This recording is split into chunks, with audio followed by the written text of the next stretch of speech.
I'm glad you joined me today for a recipe that I've not made before. It's in my Volume 3 cookbook, and it's one that a friend of mine, Danna Standridge, who also has a cooking page, shared with us when we got recipes from our friends and family. My nose is itching. And it's called a 1-spoon cocoa brownies. And you know, I love brownies, and this looked easy, and I know if Danna makes it, it's delicious. So she said, I'm gonna stir butter, which is 1.5 sticks of melted butter, and I'm gonna mix in that with 1 2/3 cup of granulated sugar. The cup is a little wet. And 2 tablespoons of water. I'm gonna stir that together.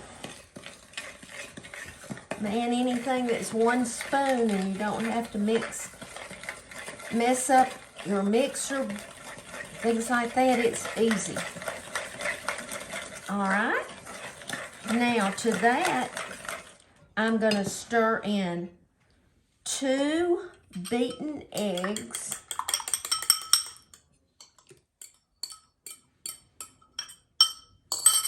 and 2 teaspoons of vanilla.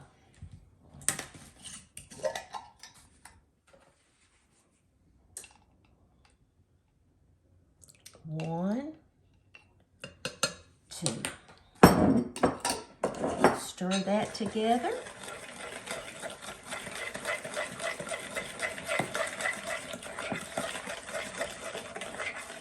And then I'm going to add 1 1/3 cups of self-rising flour.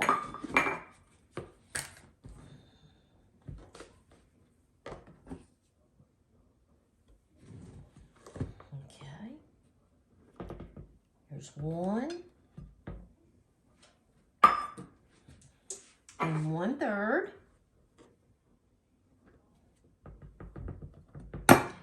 And I'm also going to add 3/4 cup of cocoa. Whoa, I made a mess. I can scoop that out though.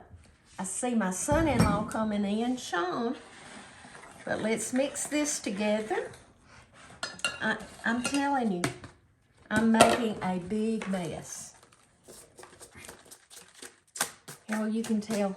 Let me tell him to come on in.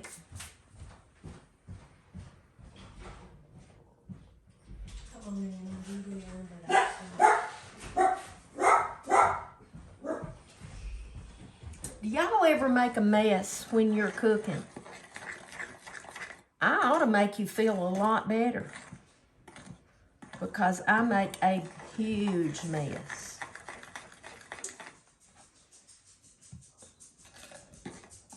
I should have mixed that flour and cocoa together really well before I put it in here. And then I wouldn't have to be so careful. But you know, when you try to take a shortcut, it pays you to not do that. But it's coming together now, look. And you know your batter's going to be thick. It is if you use a box brownie mix. But you know what? Homemade is always better. And this is, I know it's going to be good because of the butter that's in it.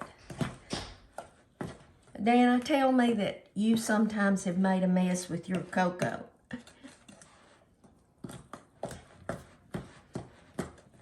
Let me tell you something, and some of you may like it and some of you may not, but that's okay.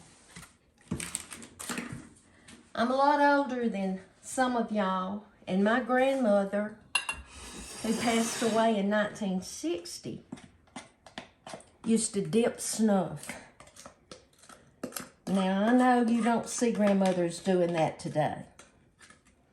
But back then, they did.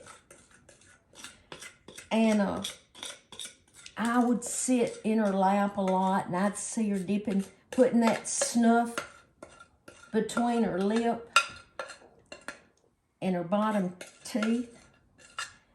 And I thought, man, that's the neatest thing to see. And what I would do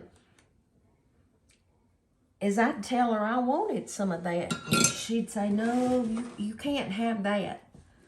But she would fix me a little bit of cocoa with sugar in it. Now, you couldn't do just plain cocoa. And I'd pretend like I was dipping snuff. And now I think, oh my goodness, I can't believe I did that. But you know, we think our grandmothers are the best. I hope my grandkids think that. And I don't know why they did that then, why they dipped snuff, but they sure did. The women did. She always had an apron on, and she always kept that snuff in her pocket. But she lived to be an old lady. But anyway, I have preheated my oven to 350 degrees. And I will tell you, it says 18 to 25 minutes or until a toothpick comes out slightly sticky. So I'll let you know exactly how long. I started checking these at 18 minutes, but in my oven, it took all 25 minutes for them to cook, and they smell so good. They're still warm. And I just cut this piece right here, this corner, because I wanted to see.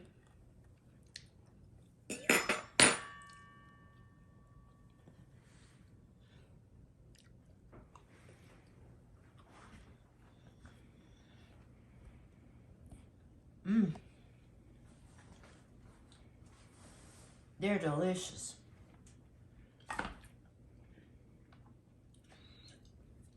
Even if I made a mess making them, it was worth it.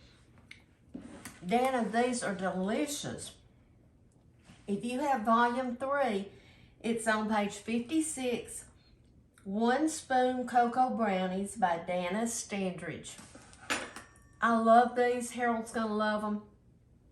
He'll get to this corner because he loves corner pieces. But thank you for sharing your recipe, Danna.